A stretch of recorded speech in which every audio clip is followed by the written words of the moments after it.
एक लड़का था, रघु, गांव का गरीब बच्चा। माँ बाप बहुत पहले गुजर गए।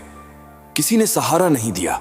छोटी उम्र में ही पेट की आग ने उसे मजबूर कर दिया कि वो शहर आकर रेलवे स्टेशन पर भीख मांगे।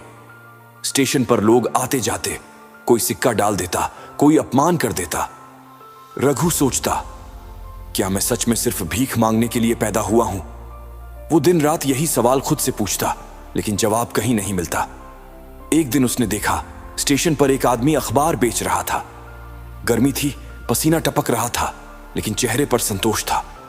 रघु ने उससे पूछा, भाई, आप इतनी मेहनत क्यों करते हो? जब लोग पैसे ऐसे ही दे देते हैं तो भीख क्यों नहीं मांग लेते? अखबार वाला मुस्कुराकर बोला, क्योंकि मेहनत से कमाई हुई एक रोटी भीख में मिली 10 रोटियों से ज्यादा मीठी होती है। मेहनत इंसान को छोटा नहीं करती, भीख करती है। ये शब्द तीर की तरह रघु के दिल में उतर गए।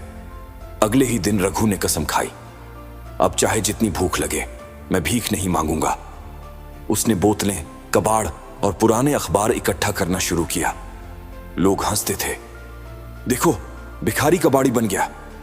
लेकिन रघु परवाह नहीं करता। वो जानता था, मजाक उड़ाने वाले कभी पेट नहीं भरेंगे। धीरे धीरे उसने छोटा सा काम शुरू किया। पैसे आए तो उसने पुरानी किताबें खरीदी। रात को स्ट्रीट लाइट के नीचे बैठकर खुद पढ़ने लगा। एक दिन स्टेशन पर उसने देखा, कुछ बच्चे भीख मांग रहे थे। वो बच्चों के पास गया और बोला, तुम लोग क्यों भीख मांग रहे हो? आओ, मैं तुम्हें पढ़ाता हूं। बच्चे हंसे, अरे तू तो खुद भिखारी है, हमें क्या पढ़ाएगा? लेकिन रघु ने हार नहीं मानी। धीरे धीरे बच्चों को अक्षर सिखाने लगा। किताबें शेयर की।